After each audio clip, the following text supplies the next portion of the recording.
Come si fa a passare da speriamo di vincere l'anno prossimo ad una stagione così deludente? Questo non è un film di Aurelio De Laurentiis oppure della Filmauro, questa è la stagione del Napoli, ma potremmo dire è anche la stagione del Bari. Una squadra come Bari che ha sognato la Serie A la scorsa stagione, quest'anno potrebbe clamorosamente retrocedere in Serie C. Passa tutto dalla famiglia De Laurentiis, voglio. Passa tutto dalla famiglia Aurelio De Laurentiis e Luigi De Laurentiis, tutto da loro due. Tutto da loro due, loro se la cantano e se la suonano. Giovani, però mi raccomando, tasto like e commento perché voglio sapere, soprattutto lo vostro, lo sapete. Allora, siamo passati come detto da speriamo di vincere l'anno prossimo a forse nemmeno qualificarci per la Conference League. Dobbiamo tifare Fiorentina in Conference League per sperare di essere qualificati noi in Conference League. Rendiamoci conto come siamo ridotti quest'anno, ragazzi. Io l'ho detto, serve una svolta epocale in questo Napoli e ve l'ho detto ieri in live. Ci sono delle voci di cui non so se siano veritiere queste voci, io ve lo dico già, quindi non venite a dirmi fai clickbait. No, ci sono delle voci che dicono che Aurelio De Laurentiis abbia venduto il Napoli, ma l'annuncio sarà dato entro la fine della stagione. Se questa cosa è vera, si parla di una cordata straniera che stia per acquistare il Napoli, non è dato sapersi. Però gira questa voce, non so se siano arabi, americani, thailandesi, pakistani, non lo so, però gira questa voce a Napoli. Poi vedremo se è vero, ma secondo me è una notizia priva di fondamenta. Allora, come si fa, Wagyu, a rovinare una squadra campione d'Italia e ridurla in questo modo? Qui si parla veramente di essere caduti nel basso e più profondo, Wagyu. E io vorrei porvi una domanda, perché in questi giorni si è parlato tanto di Sassuolo-Inter, del famoso no, la pastetta di fine anno. Ma la pastetta ieri sera non l'ha fatta il Napoli, facendo segnare Success al minuto 91 e dando la possibilità così all'Udinese di potersi salvare anche lei? Dico, mi domando e dico. Poi fatemi sapere voi qui sotto cosa ne pensate nei commenti, perché bisogna guardare anche dalla nostra parte, perché qualcuno mi ha scritto qui su YouTube, ma perché fai video delle altre squadre e poi non parli del Napoli? Ma amico mio, io parlo di tutte le squadre, c'è scritto sulla descrizione del canale. Video sul calcio ogni giorno, non c'è scritto video solo del Napoli. Io parlo di calcio in generale, tipo questa sera uscirà il post partita di Paris Saint-Germain Borussia e poi domani anche quell'altro e poi dopodomani con l'Europa League e Conference League andremo a chiudere il cerchio delle partite europee, quindi io parlo di tutto sul mio canale. Allora, però, io l'ho sempre detto, Aurelio De Laurentiis, tu l'anno scorso hai vinto uno scudetto, dovevi dimostrare che non era uno scudetto casuale, perché poi va a finire così, perché la gente già sta dicendo avete vinto uno scudetto a culo l'anno scorso, quando il Napoli l'anno scorso aveva la bellezza di con quanti punti chiuse, non mi ricordo nemmeno il campionato, ragazzi, scusatemi, ma i 50 punti li fece nel girone d'andata, quindi pensate voi che ruolino di marcia ha avuto Luciano Spalletti su questo Napoli. Poi se ne aggiungono con delle scelte societarie scellerate.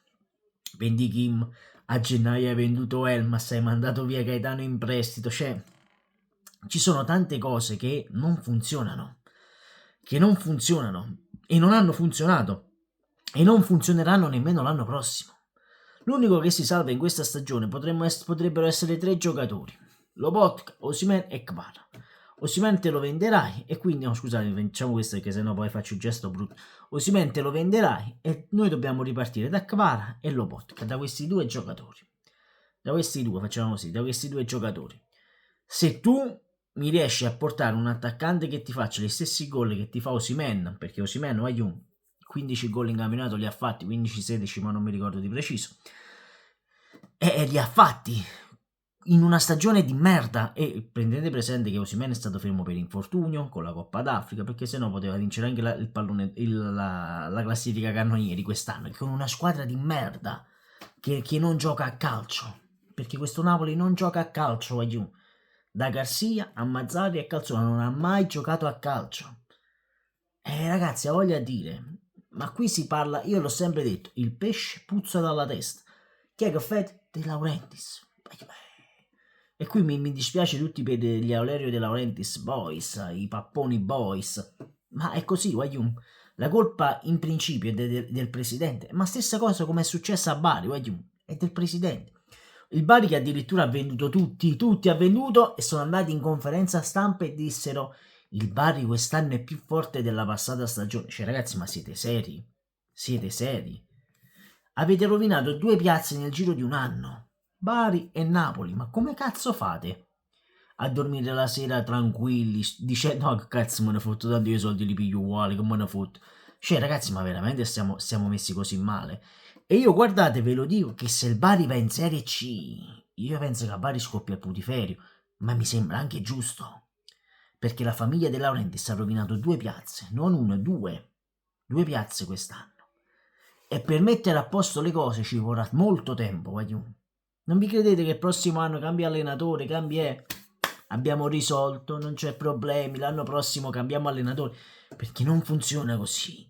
Questa è una cosa che a livello psicologico te la porterai dietro, ma io ne sono convinto al 100% che tu questa cosa te la porterai dietro. Come il litigio calzona società giocatori te li porterai dietro questi danni, perché sono danni incredibili che tu hai fatto a livello psicologico a questa squadra, ma a livello psicologico proprio. E andatevi a sentire l'intervista di Lozano che dice sono stati promessi mari e monti a Napoli, non è mai successo nulla. E i giocatori si sono anche rotti i coglioni. I giocatori vanno contro la società. E qual è il modo per punire la società? Non andando in Europa, facendogli fare meno incasso possibile. E così stanno facendo. Ragazzi, è così, funziona così. È sbagliato, sì, è sbagliato. Però se tu mi prometti mari e monti, l'ho detto ieri, se io ti dico ti do 3.000 euro al mese e poi alla prima busta paga mi ritrovo 500 euro di stipendio e dico, allora che cazzo, io mi sto spaccando il culo per 500 euro e non per 3.000 euro, ma sai che c'è? Io il mio lavoro me lo faccio con calma, quello che viene viene. Però ecco ragazzi, c'è stata una gestione societaria ridicola e ve l'ho detto, le uniche certezze che puoi avere che non avrai nella prossima stagione, te lo trovi lì in attacco, che se ne andrà. O al Paris Saint-Germain, al Chelsea, a me non mi interessa, l'importante è che portino i soldi, ma poi chi lo dice che saranno investiti questi soldi? Perché poi dovete pensare pure a quello, saranno investiti questi soldi. Li investirà sul mercato Aurelio De Laurentiis questi soldi? Siamo sicuri? Non è che farà come dire, prendo Nathan, ho preso Nathan, l'ho preso una settimana prima che chiudesse il calciomercato, cosa vuoi che sia, tanto è forte, no? Poi si è visto Nathan nemmeno finito nel dimenticatoio da Mazzarri a Calzona. Ragazzi, questa è una stagione così. Io ve l'ho detto, mancano 3 partite al termine. Fa mia moglie, ma la prossima il Napoli quando la gioca? Non ti preoccupa. La gioca alle 6, il sabato alle 6, non mi ricordo nemmeno. Guarda, forse è meglio che gioca il sabato alle 6 che riesco a vedermi solo il primo tempo, sinceramente. Almeno non mi vedo questa agonia del secondo tempo. Ma la sapete la cosa bella? Quale sarà secondo me? Che di sicuro ci sarà il Maratona pieno. Perché la gente è talmente amante di questa piazza, di questa città, della maglia soprattutto, che di sicuro sarà pieno lo stadio, per spingere la squadra verso la Conference League. È questo che però Aurelio De Laurentiis non si merita, il bene che vogliono i tifosi a questa squadra. Questo non se lo merita De Laurentiis. Comunque, Guagliù, detto questo, noi ci vediamo più tardi nel video delle ore 19, perché questo esce alle 15, delle ore 18, scusatemi, delle ore 18, così vediamo se escono aggiornamenti anche sull'infortunio di Osimhen, che sono molto preoccupato perché si è sentito subito tirare Osimhen, quindi di sicuro salterà tutto il finale di stagione, però staremo a vedere. Detto questo, ragazzuoli, fatemi sapere voi cosa ne pensate qui sotto nei commenti. Cari tifosi baresi, vi sono nel cuore pure a voi. Ciao,